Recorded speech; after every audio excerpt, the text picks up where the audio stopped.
In this video, we're going to take the knowledge that we have of subtracting signed numbers and apply that to fractions and decimals. We'll start off with fractions. Before we get into some examples, let's just remind ourselves of the rules for subtracting fractions. In order to subtract fractions, you must have common denominators, just like with addition.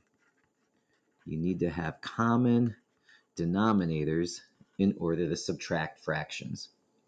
Remember, when we subtract a number, that's the same as adding the opposite of the number. All right, in our previous video, every subtraction problem we rewrote as an addition problem by keeping the first number the same and adding the opposite of the number that was being subtracted. Okay, so let's fill that in here. We're going to keep the first number the same, and we're going to add the opposite of the number that is being subtracted. Then just follow your rules for addition. All right, so let's see if we can apply this to some fraction examples underneath. In our first example, we have 2/9 minus 11/36. The first thing we're going to do here is get common denominators. Ninths and 36, let's use 36. So I'm going to change 2/9. 9 times 4 is 36. 2 times 4 is 8. So that's going to become 8/36 minus 11/36. Then I'm going to rewrite my subtraction problem as an addition problem. I'm going to keep the first number the same, 8/36, but instead of subtracting 11/36, I'm going to add the opposite, which is negative 11/36. And now I'm going to apply my rules for addition. The numbers have different signs, so I have to keep the sign of the number with the bigger absolute value. So in this case, our answer will be negative, since negative 11/36 has the bigger absolute value. Then subtract the absolute values to get the answer. The absolute value of negative 11/36 is 11/36. The absolute value of 8/36 is 8/36. 11/36 minus 8/36 is going to be 3/36. And so we have negative 3/36 as our answer, except we can simplify that. 3 and 36 have a common factor of 3, so I can divide each of those by 3. So we're going to have negative, 3 divided by itself is 1. 36 divided by 3 is 12. And so we get a final answer here of negative 1/12. In letter B, I have some mixed numbers here, 5 3/4 minus negative 2 1/8.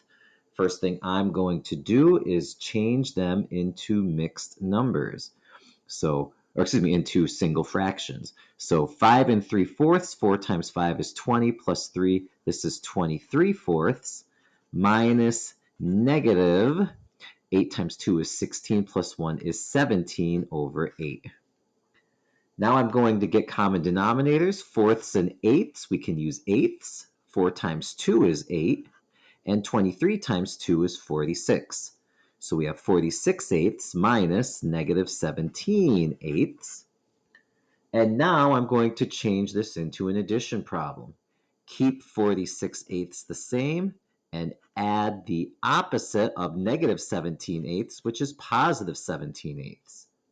Now both numbers are positive, so I can just add those two together. My denominator is going to stay an 8.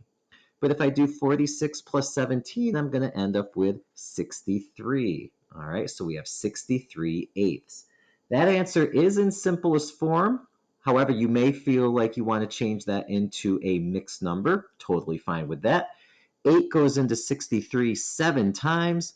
7 times 8 is 56, which means that there are 7/8 left over. So either one of those would be an acceptable answer, either 63/8 or 7 7/8. In letter C, we have negative 16/24 minus 5/8. Let's get common denominators to start. 24ths and eighths, we can have a common denominator of 24. So we'll keep negative 16/24 the same and subtract off. 8 times 3 is 24. 5 times 3 is 15. So it's negative 16/24 minus 15/24. Let's make it an addition problem now. Keep negative 16/24 and add the opposite of 15/24, which is negative 15/24. And now the numbers have the same sign, so we'll keep that sign. It's going to be negative, and we'll add the absolute values. 16/24 plus 15/24 is 31/24. Okay, so one answer we could write down is negative 31/24. That is in simplest form. But you might want to, again, change it into a mixed number, so it will be negative, and then 24 goes into 31 once, with 7/24 left over. So either negative 31/24 or negative 1 and 7/24 would be an acceptable answer.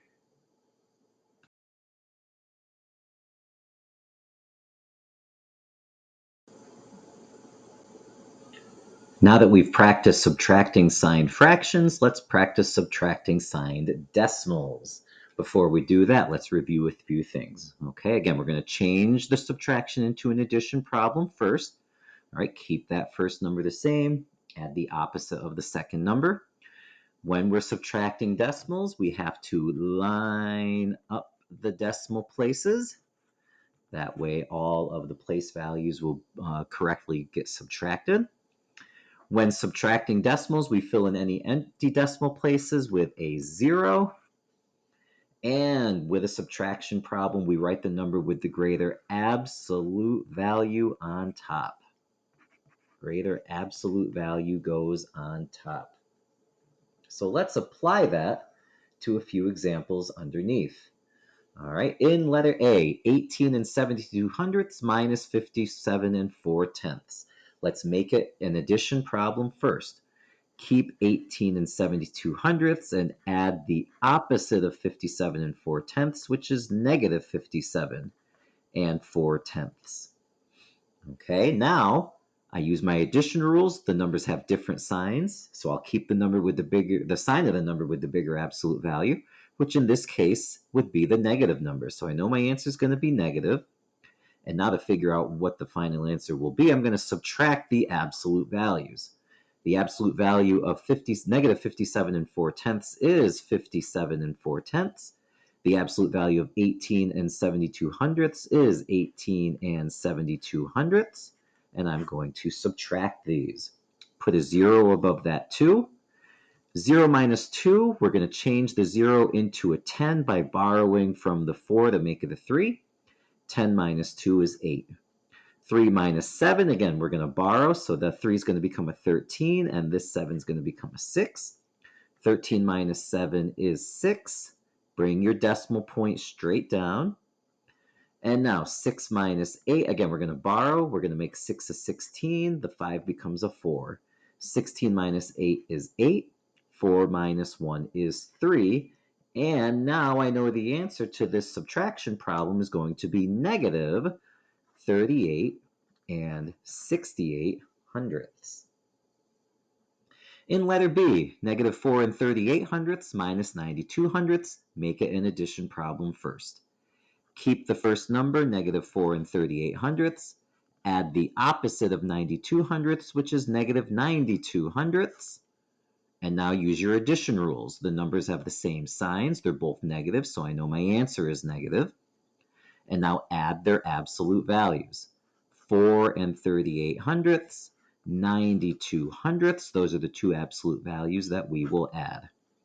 8 and 2 makes 10, carry a 1. 1 plus 3 plus 9 makes 13, carry a 1. Don't forget to bring your decimal point down. 1 plus 4 plus 0 is 5.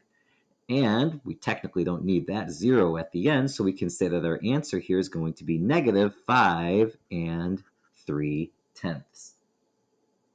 With letter C, negative 5 and 75/100 minus negative 2 and 125,000. Make it an addition problem first.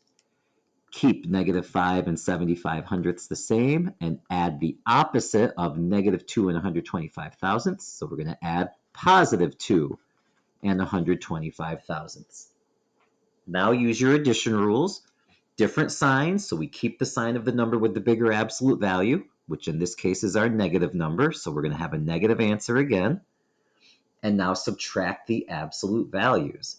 The absolute value of 5 and 75 hundredths is negative 5 and 75 hundredths, I should say, is 5 and 75 hundredths. The absolute value of 2 and 125 thousandths is 2 and 125 thousandths. And we need to subtract these because the signs were different. Put a 0 above that 5. 0 minus 5, we're going to change this. That's going to become a 10, and this 5 is going to become a 4. 10 minus 5 is 5. 4 minus 2 is 2. 7 minus 1 is 6. Bring down your decimal point. 5 minus 2 is 3. And so our answer is going to be negative 3 and 625 thousandths. Okay, so the same rules for subtracting integers apply to fractions and decimals as well. Change the problem into an addition problem first, and then just use your rules for addition.